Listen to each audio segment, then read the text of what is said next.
Welcome to Trades, Tools, and Talks, a podcast powered by Simpro. I'm your host, Carly Huckles. Today, we are talking mental health in the trades with mates in construction. By breaking down these walls of stigma that we've built up. It is hard. Breaking concrete's hard too. But by doing so, we can have greater outcomes for our workplace and organisation. A note, the following podcast may discuss topics related to mental health, including depression, anxiety, and suicide. While the information provided is intended to be helpful, it is not a substitute for professional medical advice or treatment. If you or someone you know is struggling with mental health issues, please seek help from a qualified healthcare professional. Additionally, some listeners may find the content discussed in this podcast triggering or upsetting. Listener discretion is advised. And remember, even if you think this is something you can handle, you don't have to finish this episode, and you can stop at any time. Take care of yourself first. Now, let's get into it.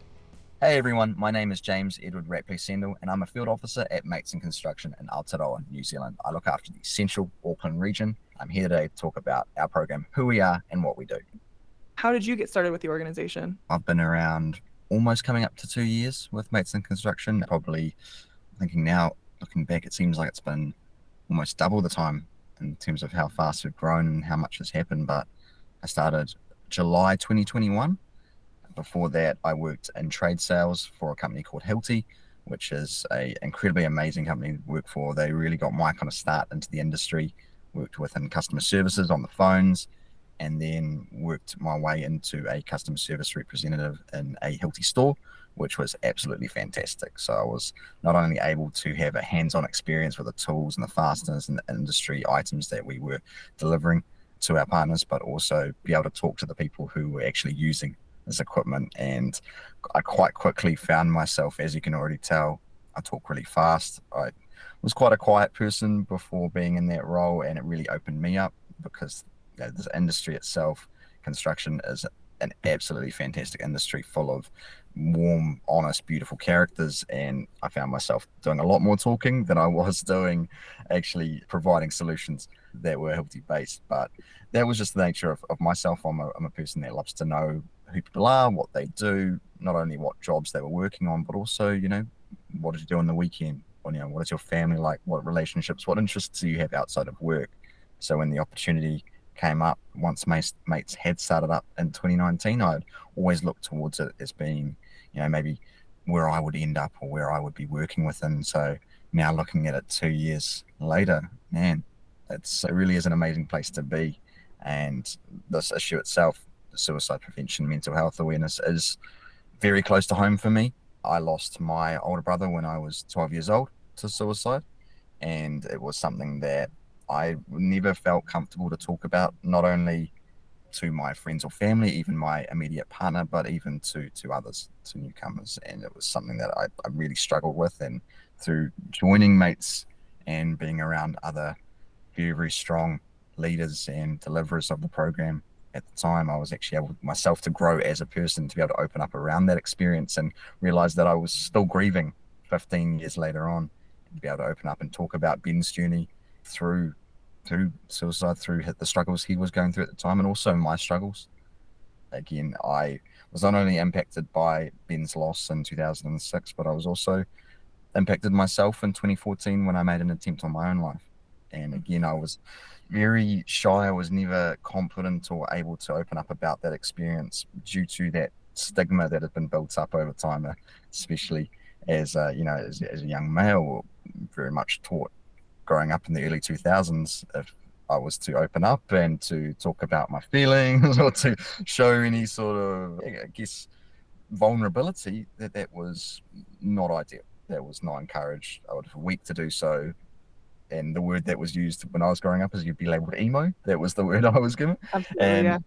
And I was definitely an emo kid, not only because I had those experiences dealing with what I was dealing with, also had the straightened fringes, wore two belts. Awesome. Love to know that you're in there too, Carly. Yeah, I'm in there too. Oh, awesome. It was just not something to be, I always shout that out. It's not something to be, ashamed of. That's a phase that I went through. At the time, I thought that was not a phase. That was who I am. And it was who I was. The music stays, but, most I was right there with you. I was an outcast as well. This topic is near and dear to me because it's impacted my family as well. I've had a couple different family members and a couple different friends. I think everybody who has this topic near and dear to them has somebody, you know. I'm really glad that I get to talk to you today. Thank And really, we want to dive into it because a lot of our clientele is in construction and they are in those like commercial HVAC, commercial trade this, trade that. you. And those big roles, it's hard to talk about mental health. Oh, we as a field officer, as in our day-to-day job, a lot of it is sharing our stories and what our experiences and encouraging others to do the same. As you said, or especially around suicide, when we start any of our trainings, whenever we put our hands up and say, has anyone in this room been impacted by suicide? Most often half of that room puts their hand up. That's why I often start by sharing my story and where I come from, you know, and where my journey is with this issue, because as you exactly put it, I think most people within our lives have been impacted by this issue. So simply by sharing where I'm at, sharing where my story is and where my journey is, encourage others to do the same.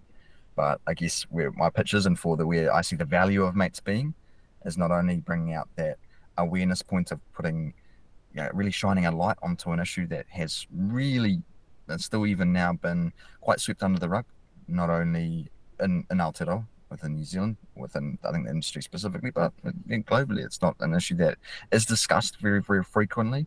So where I see the value first and foremost is in that awareness piece that we're generating, trying to shine that light on towards that issue, but also to develop, capacity and to develop, strength of a framework within every business, with every organization, with every site, with every trade or every partner that we have within mates, to not only go up there and shine that light, talk about that awareness and make that a proud piece of how every company that we deal with does, but also be able to give that organization, that partner, whoever we deal with, the tools to be able to deal with situations when someone may potentially be having suicidal thoughts, maybe just dealing with the stress, maybe dealing with the many life or work events that come up within everyday life.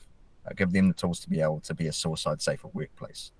And I guess that is my elevator pitch in a way, is looking at our partner list, and I look at the companies that are up there. When I started, we only had one page of partners. There was probably about 70 at the time, but now we're sitting about 171 That's partners, which amazing. is, oh, exactly. That's why I say it feels like I've been here a lot longer because of the growth of the company over time, and that growth, I think, is, that's indicative of not only the success of our program, but also the amount of companies and organisations, wherever they be within our industry, Simpro included, who have put their hand up and noticed that change that needs to be made and how that framework needs to be utilised into their business.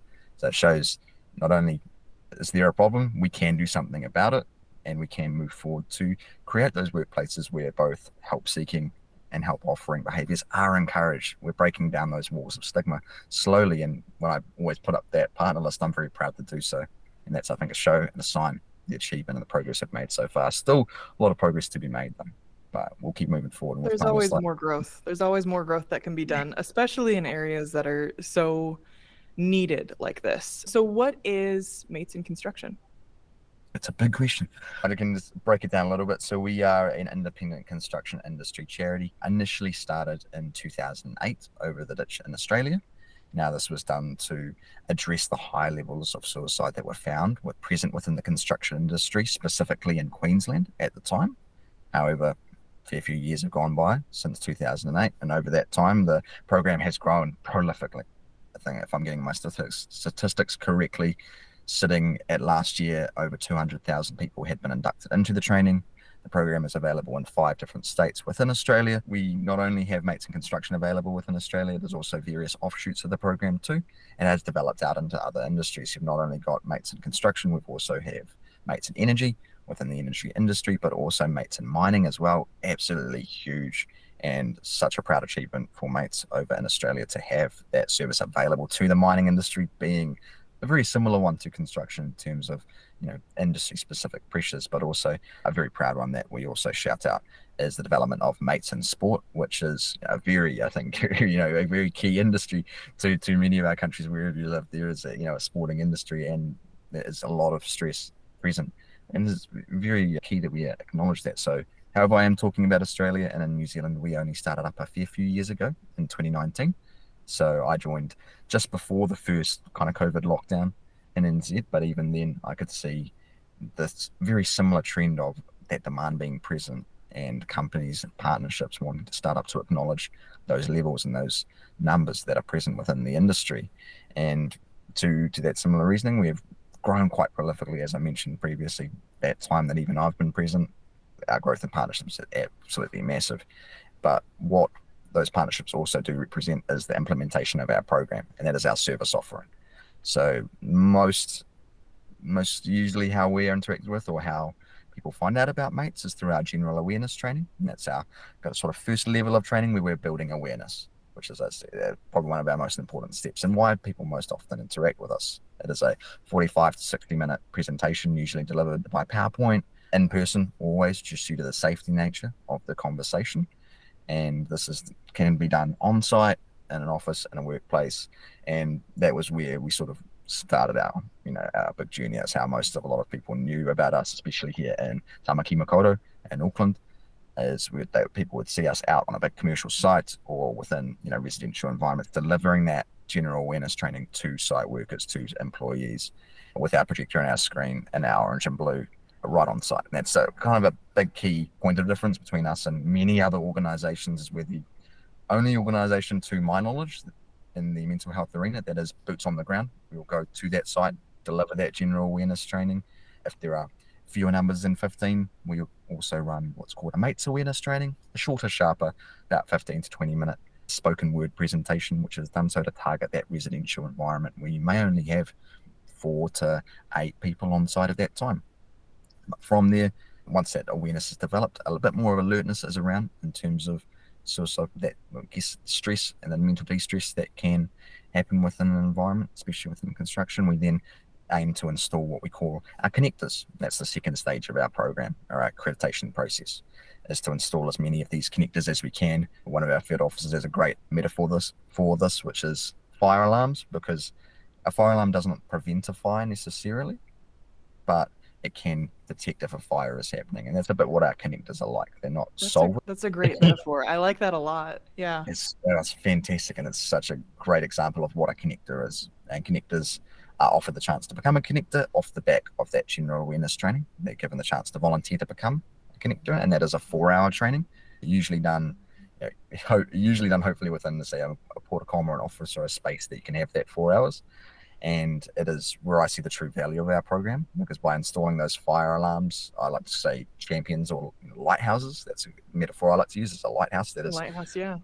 Yeah, exactly. And they're usually people who already have that empathetic heart, may have either been impacted themselves or have a history of being that person that others have gone to. But by going through that connector training, they will now have the confidence and the framework of conversation to enter into an engagement with someone who may potentially be having suicidal thoughts, or just potentially be struggling at that moment. By utilizing that connector safe talk framework, they can have the confidence not to freeze, not to potentially miss the invitations of suicide, or invitations that someone may be struggling, or even dismiss that it's just behavior that person usually displays, or even simply avoid it because it's not their job or they have too much going on. They have the confidence to go into that situation, be clear, direct, and honest, and find out where that person is at that time. From there, with as many of those we can have, we usually aim for a ratio of about 1 connector per 20 employees on site or workplace. This is due to a statistic from the World Health Organization that dictates that 1 in 20 may have suicidal thoughts over a 2-week period. So it aligns, it kind of correlates with that statistic, which is quite good for us, because it's easily 20 or more people on any given site that we're interacting with. So if you have at least 1 connector, it can be that lighthouse searching for those ships potentially struggling in the surf. And it can have those who are a bit more alert, who can detect, triage, and find the severity of where that person is sitting. Even just have a brief conversation, a download, connect that person to a support, whatever that might be.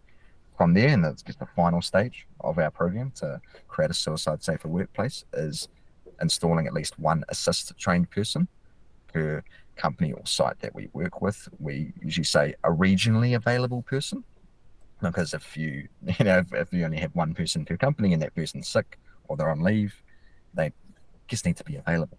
Now, assist, and I'm actually wearing the badge here today. It's a little blue one, and It stands for Applied Suicide Intervention and Skills Training, and it is for those crisis situations where someone on site or in a workplace may be in a crisis. They may be on that metaphorical bridge.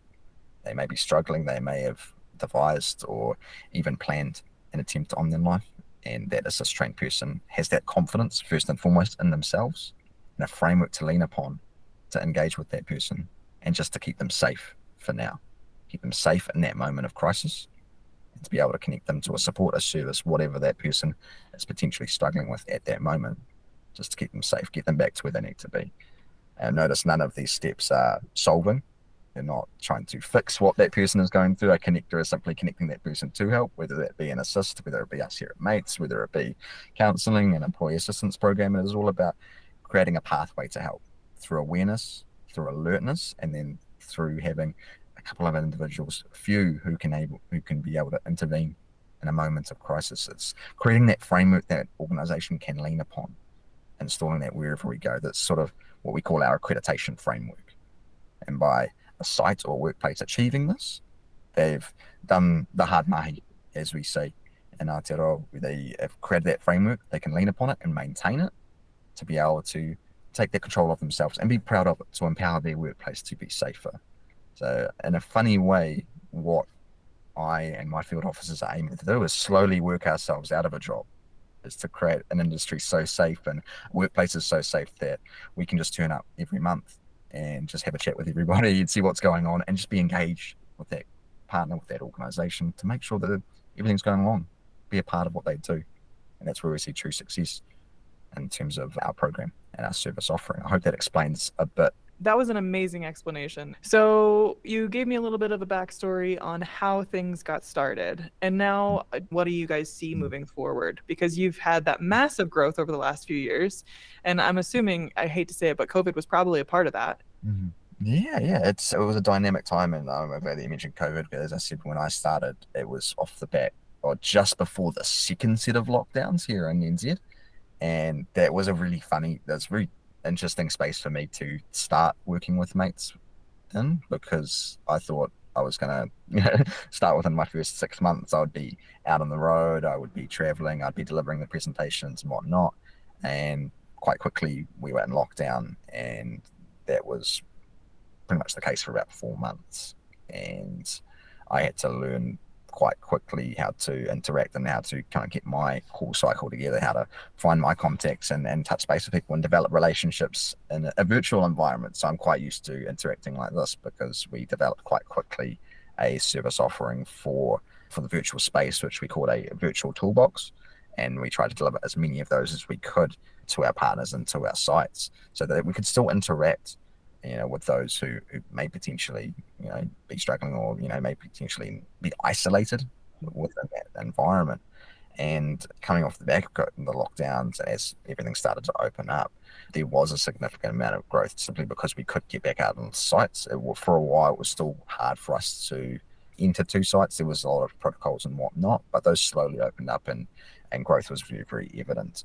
As you did mention, the growth has been substantial over time, and I think for us inmates, personally, I can't speak to our senior management's leadership goals, but I know for myself and within our roles within here in Auckland, we saw growth very substantially over the last year. But we were simply a one city based organisation, and over this past year, we have grown into a national company available in all the main centres of Aotearoa. So not only Auckland, but also we have 2 field offices in Wellington, our capital city, and then also now I think if I'm getting this correct, we've got 5 offices based in Christchurch, which is the largest city in our South Island, and also 2 field offices based in Dunedin. So when I started, there was only about 6 of us, and now we're about 18. So with that growth, it's awesome to see, but with that growth comes a level of responsibility.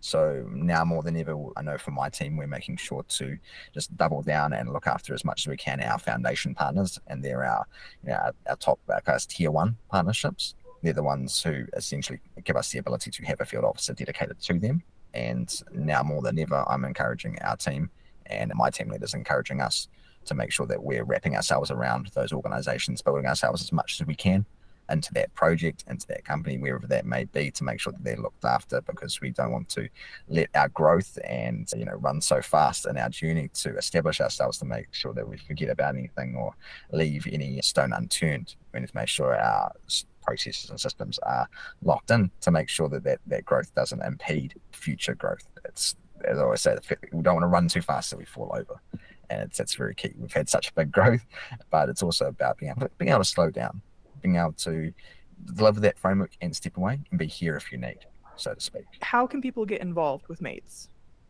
Yeah, if you're here within Aotearoa, we're quite easily contactable in those main centres, as I mentioned. So within Auckland, it's pretty easy to get in contact with us.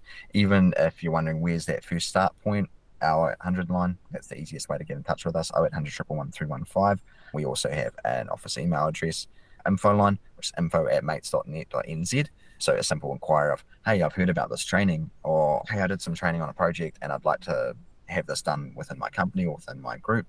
Simply touch base with us there. Because we are territory based, that simply will be flipped and be directed to the person who looks after that centre, that territory, wherever they may be, so that you can have a localised approach and have a person to develop that relationship with.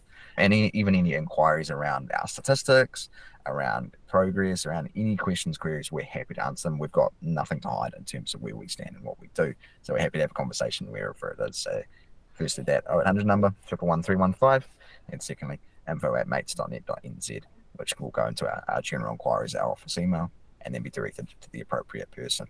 And then I think the last question that I'm going to have for you is, how would you encourage people to check in on their mates?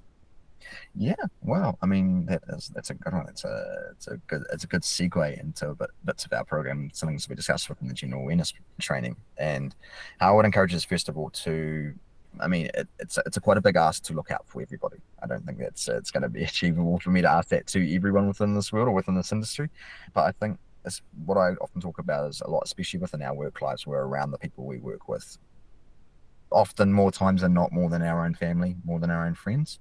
So feel safe to say I'd guarantee that anyone would notice when the members of the immediate team, when their personality will start to change, especially when stressful times start to stack up, when events of life, such as maybe financial stress, starting to get a bit much, maybe pending legal issues, maybe there's a lot going on right now at home, potentially family issues. A lot of these stresses start to stack up. Someone's behavior will start to slowly change over time, not after one bad day, but when one bad day turns into 7 or 14.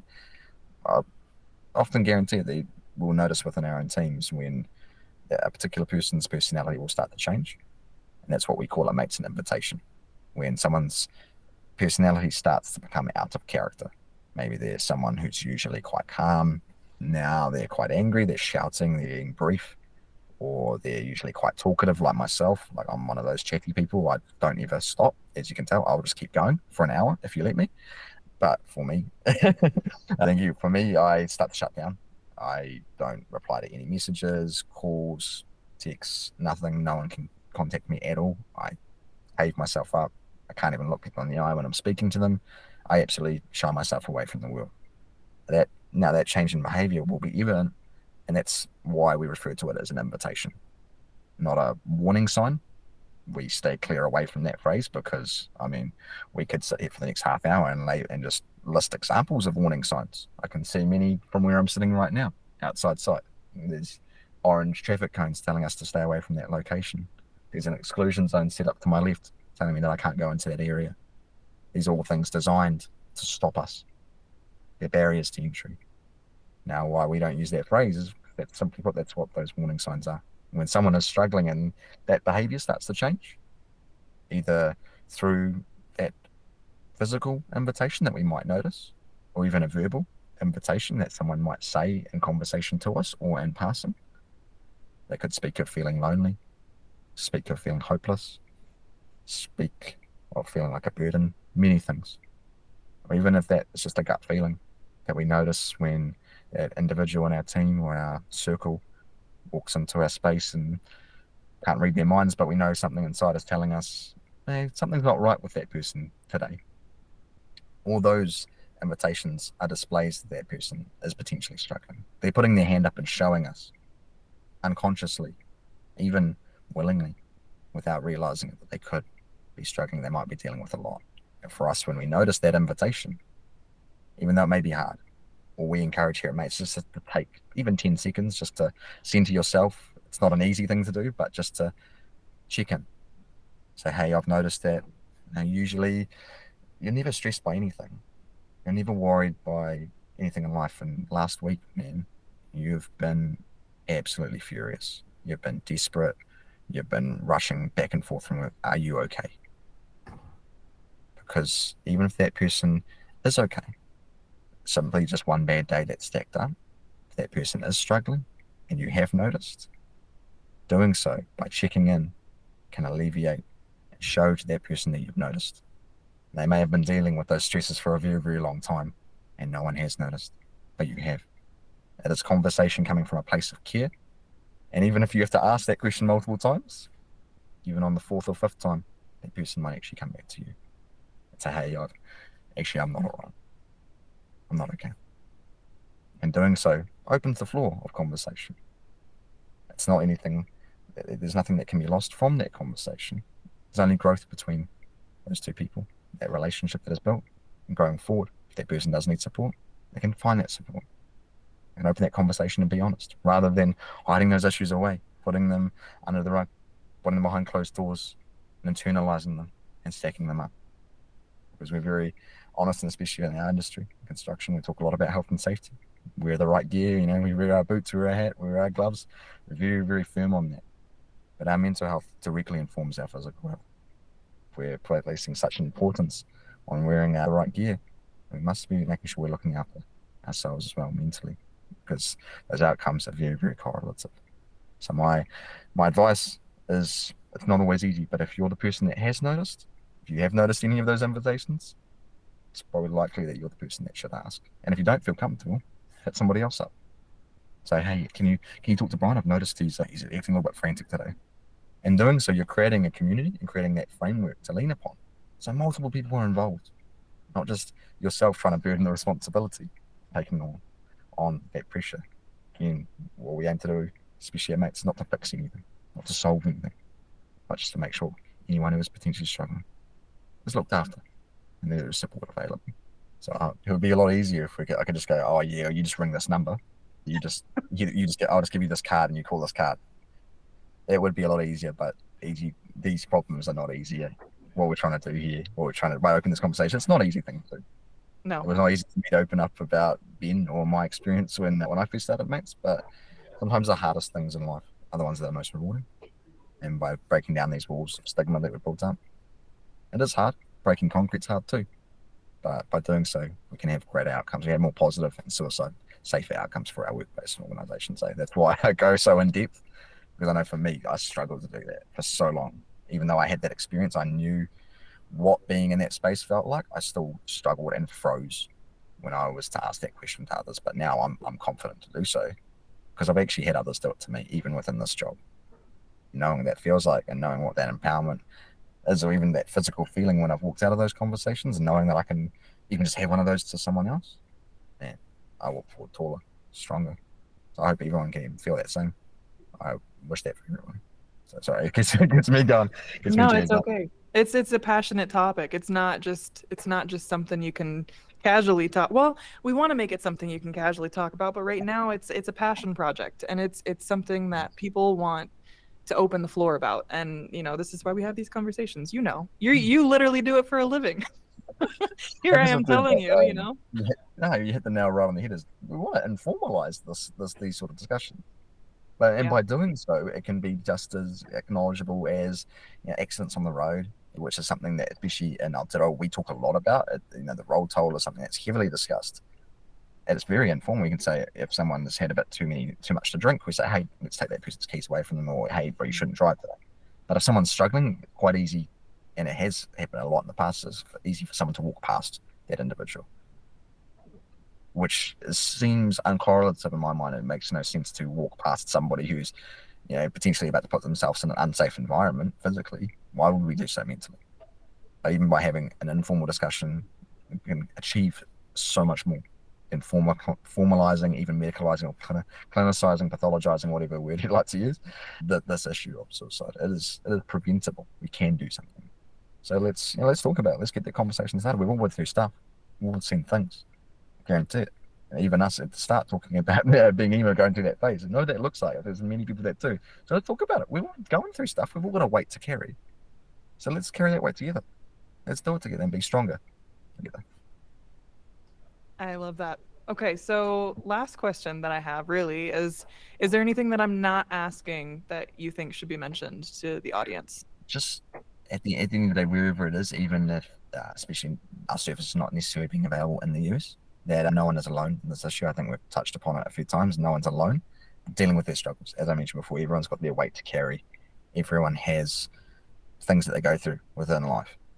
If life was easy, then again, we wouldn't be having a discussion. I wouldn't necessarily have this job. While suicide is preventable, those success stories that we might have of preventions of suicide, or people who have been impacted and survived, say for myself and even for many others who are carrying those experiences, the ones that are not necessarily discussed about, those success stories when things go right, when the conversations are had, they are not necessarily discussed, but they should be celebrated. We should be able to share our stories. And for those who are potentially struggling, or even maybe listening to this, just want to let you know that you are not alone in that journey. That wherever you are, I hope that you can reach out to somebody. You can have a discussion with what you're going through at that time. That doesn't necessarily need to be professional help, doesn't necessarily need to be a counselor or a psychologist, psychiatrist, anything clinical. That could just be someone that you trust within your circle to have a conversation. Whoever that is, and I'm guaranteed everyone has one person. For me, it's family, and it's my father. That's who I reach out to. I always do.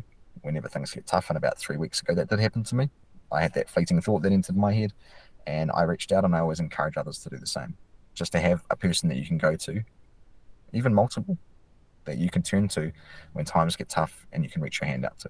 Because in doing so, you can share that load, share that weight that you're carrying, and be able to walk forward taller and stronger. And by doing so, we can do a lot better. Everyone has their struggles. Everyone goes through stuff. We should do it together. Absolutely. You want to build that rapport with someone, coming back to them, asking them multiple times, because the first time, it's harder for people to respond to the first connection. Like, you don't usually just jump right in and be like, well, let me tell you my entire life story. Yeah. Yeah. If I met somebody who said, hey, have you potentially been having thoughts of suicide? They go, what? Like, why did you come to that? No, why we structure asking is to develop that rapport, as you say, develop those relationships, because that way we can be stronger by having those relationships everywhere we go. Then there's always a network wherever we are within life, whether we're organisation, whether we're workplace we're at. That's what we're trying to do here at Mates, trying to develop that community, try to build that community within our industry, because it's there in some capacities. For what we do, we stand on top of that. We utilise those relationships that already exist to build on top of that, so we can achieve those outcomes. That's what it's about. There are communities everywhere we go. Let's build on top of those to make sure that we're safer, especially in regards to suicide. James, thank you so much for talking with me today. I really am looking forward to sharing this message with our audience. Not a problem. Thank you so much, Carly, for having me on, the opportunity to speak about our journey here at Mates in Construction. If you'd like to know any more about us here at Mates in Construction, we are online. You can look at our website, mates.net.nz, as well as on Instagram at Mates in Construction NZ. If you'd like to hear more from myself, we also have a podcast called Hey Bro, a podcast by Mates in Construction, found on Spotify. Thank you so much for your time there, guys, and hope you have a wonderful day. Thanks for listening to Trades, Tools, and Talks, the Simpro podcast, helping you work smarter. I'm Carly Huckles. Talk to you next time.